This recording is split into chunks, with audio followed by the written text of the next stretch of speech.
Level 0, the last time you were you. There's a moment, and nobody talks about this, a very specific moment where your old life ends. Not metaphorically, not poetically, literally. It's not when you narrowly escape danger in that parking garage. It's not when the federal agent slides his card across the diner table and says, "We can protect you." It's not even when you sign the papers. It's smaller than that. It's when you're standing in a gas station bathroom somewhere off I-70, wearing clothes you've never seen before, and you look in the mirror. And for 1 second, you don't recognize yourself. Not because they changed your face, they haven't, not yet, but because the person staring back at you is someone who no longer has a name, a home, a mother, a past, a dog, a favorite bar, a dentist appointment next Thursday, a half-read book on the nightstand, or a single human being on this planet who knows where they are. You are, for the first time in your life, nobody. And the worst part, you did this to yourself. You chose this. Well, chose is generous. Let's talk about how you got here. Level 1, the informant. Let's get something straight. Nobody in witness protection is a hero. The movies lied to you. You're not an innocent bystander who accidentally saw something. You're not a journalist who got too close. 95% of people in witsec, the United States Marshals Service Witness Security Program, are people who were already on the wrong side of the law. You didn't stumble into the wrong place at the wrong time. You were already in the wrong place. You worked there. You lived there. You were part of it. And then, for whatever reason, survival, guilt, a reduced sentence, or the sudden realization that your boss has started looking at you differently, you made a decision. You're going to talk.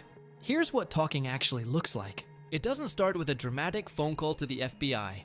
It starts with getting arrested. You're in a federal holding cell. They've got you on charges that carry 30 years minimum. Your lawyer, court appointed, looks like he slept in his suit. Tells you the evidence is overwhelming. Wiretaps, surveillance photos, a cooperating witness who's already flipped. And then the prosecutor walks in. She's calm, professional, terrifyingly competent. She lays out 2 futures for you, like she's showing you paint swatches. Future 1, you go to trial, you lose, because you will lose, and you spend the next 3 decades in a federal facility. Your kids grow up without you. You miss everything. Future 2, you cooperate. You tell them everything. Names, dates, operations, how the organization works, where the money moves. In exchange, you get a reduced sentence, maybe time served, and entry into witsec. New name, new city, new life. But here's the part she says quieter, almost as an afterthought. The people you testify against will come looking for you. Not might, will. And not just you. Your family becomes a target. Anyone connected to your old name becomes leverage. You sit with that for about 45 seconds. Then you ask for a pen. The cooperation phase is not glamorous. You spend weeks in a windowless room with FBI agents who ask you the same questions 400 different ways. You draw diagrams, you identify photos. You explain the organizational structure of people who would make you disappear permanently if they knew what you were doing right now. And they write everything down. Your entire history with the organization, transcribed in neat federal handwriting. Every rule you broke, every lie you told, every terrible thing you were part of. It's like the world's worst therapy session, except instead of healing, you're building a case file that will bring down everyone you've ever known. One agent, a guy who drinks coffee like it personally wronged him, asks you to describe an incident you witnessed in 2019. You describe it. He nods, writes it down, and then asks what you had for dinner that night. You stare at him. It helps establish timeline. Also, the jury likes details. Details make testimony feel real. You had Thai food, green curry. You remember because you couldn't finish it after what you'd seen. The moment your former associates find out you flipped, and they always find out, is when the clock starts. 2 days after your cooperation becomes known, a car you've never seen parks outside your mother's house. Just sits there, engine running. Nobody gets out. Your mother notices, calls the police. By the time they arrive, the car is gone. Message received. The FBI moves your family to a safe house that same night.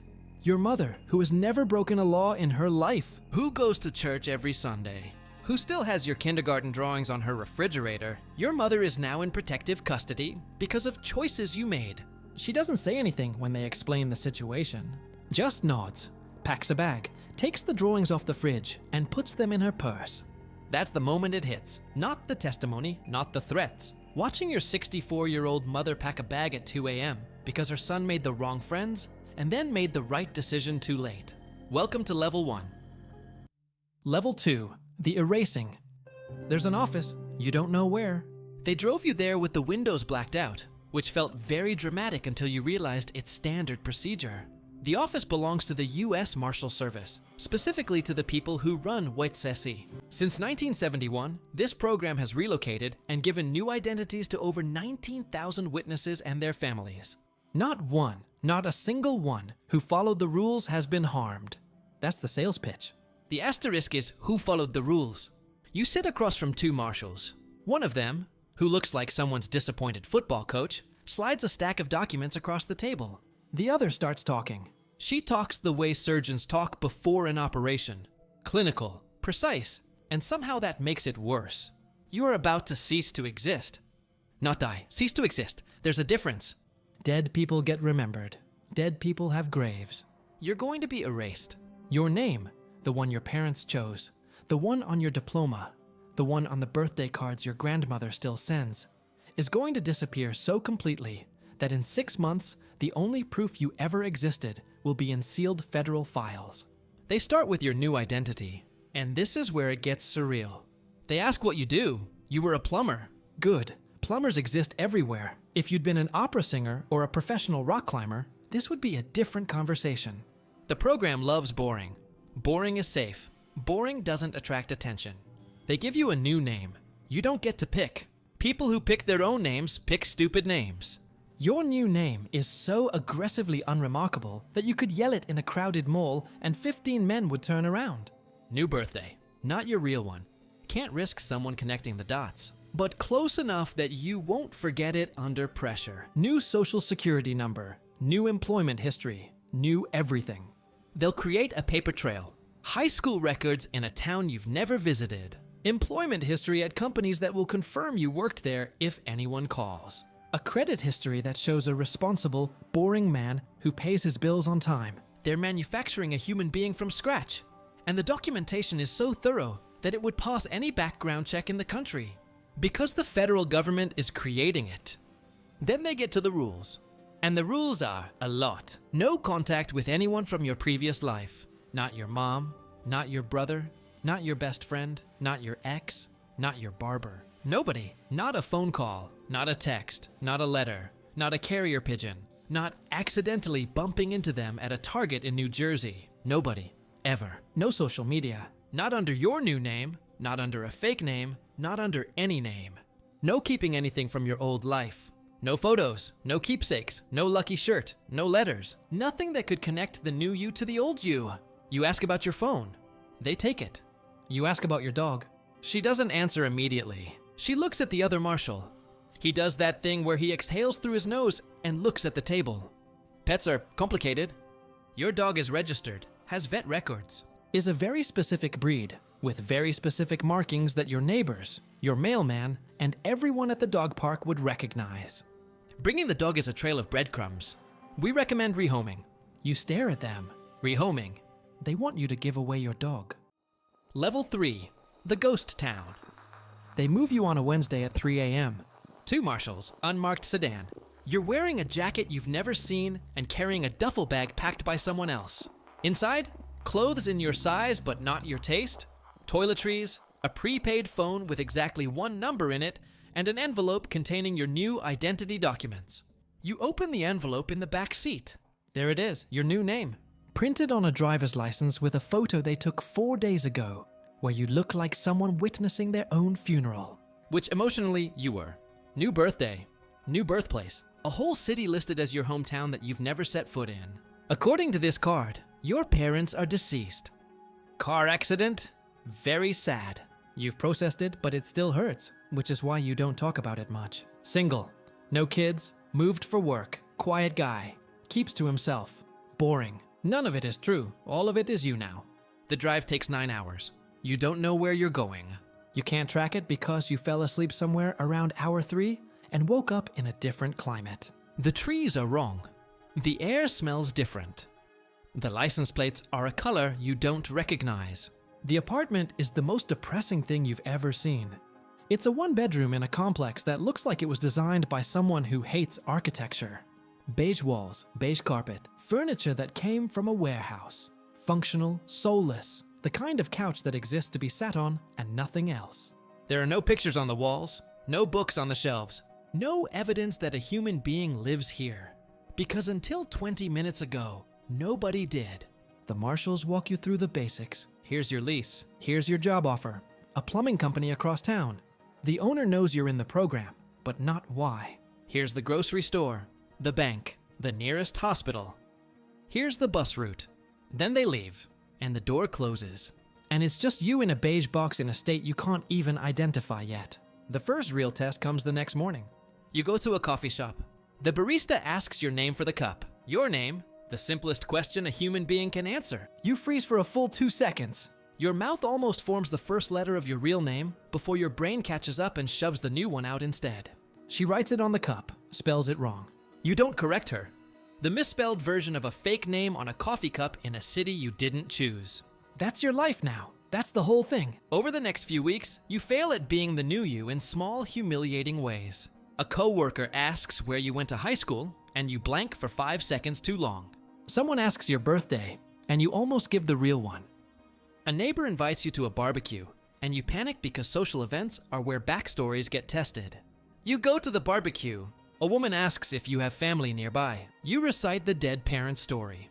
She puts her hand on your arm and tells you she's sorry. You feel like the worst person alive. This woman is offering genuine human compassion for an event that never happened to a person who doesn't exist. You eat a hot dog and leave early. You make a friend at work. Guy talks about fantasy football with the intensity of a war strategist. He's good company.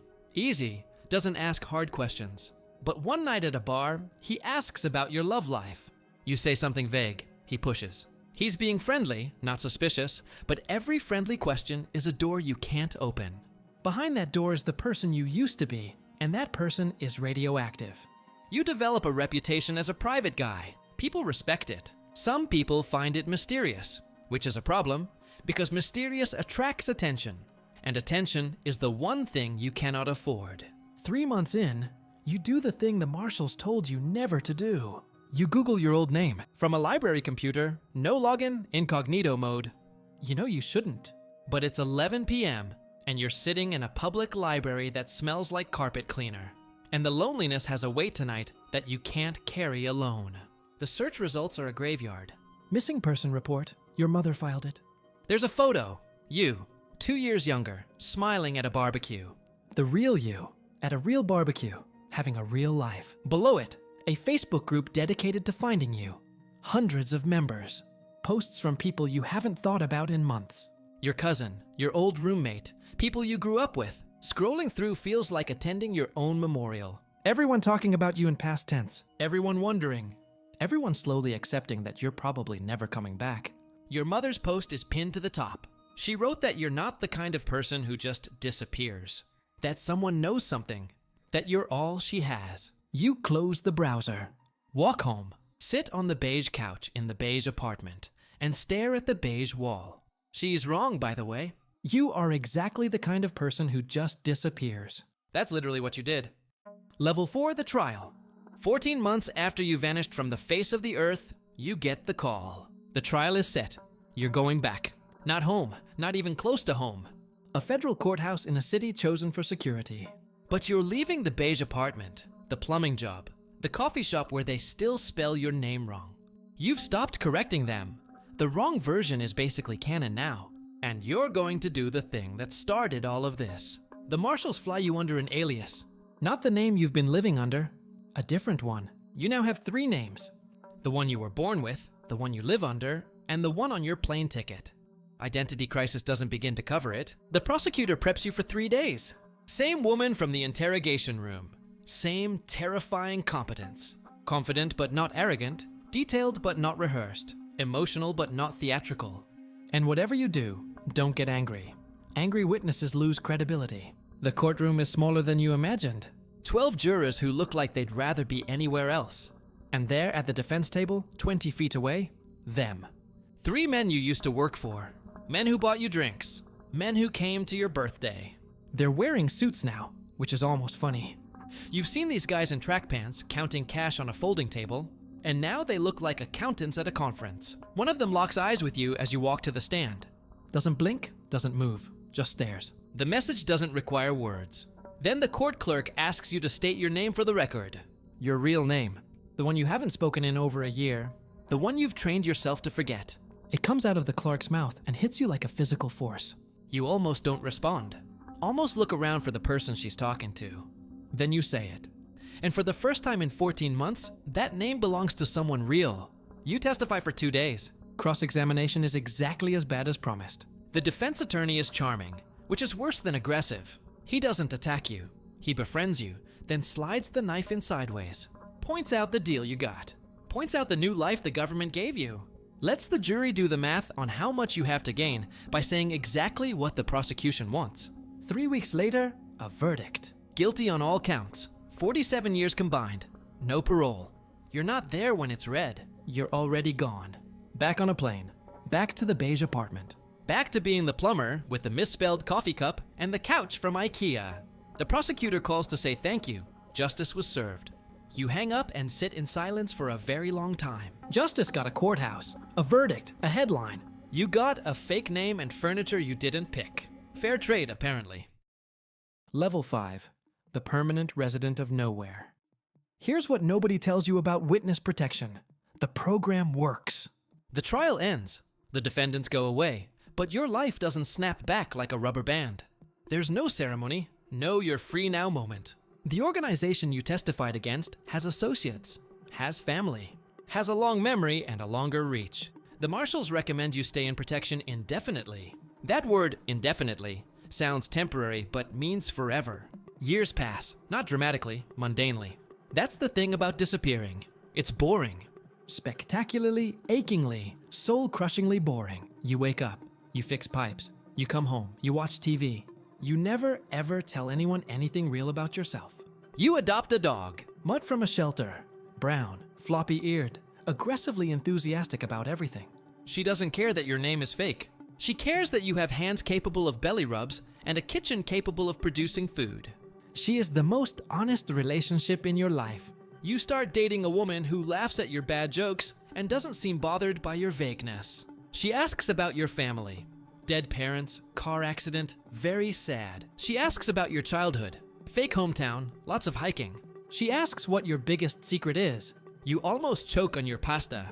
She's falling for a man who doesn't exist. You date her anyway. Because loneliness is its own kind of slow fade, and you've already faded enough for one lifetime. 4 years in, you find out your mother passed away. Not from a phone call, not from a marshal. From an obituary at the library during your sad ritual of anonymous browsing. Passed peacefully surrounded by family. Surrounded by family, -1. The obituary lists you as having predeceased her. She left this world believing you were already gone. She never knew you were alive. Never knew you were out there somewhere, fixing someone's toilet under a name she'd never heard. You could have been there. You could have said goodbye. But your real name at that funeral would have been noticed. And noticed means found. And found means everything you sacrificed was for nothing. Level 6, the man who never existed. 17 years. You're 52. You've lived under your new name longer than you ever lived under your real one. The borrowed identity outlived the original, the way a cover song sometimes outlasts the original recording.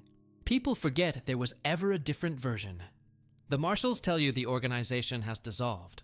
No active concerns. You can leave the program. Reclaim your identity. Contact surviving family. Go home. You think about it for exactly one afternoon. The person you used to be is a stranger. He was 27. He had opinions and habits that belonged to a specific young man in a specific city, in a specific time. He didn't grow older. He just stopped. Froze like a paused video that nobody ever pressed play on. Your brother still lives in the same city. You could call him. But what would you say? Sorry about the last 17 years. Sorry I missed Mom. Sorry I let you believe I was gone. Want to grab coffee and pretend none of it happened. Some absences are too large to be filled by presence. Some gaps become the relationship itself. You stay the new you. Keep the apartment. Slightly less beige now. Keep the job.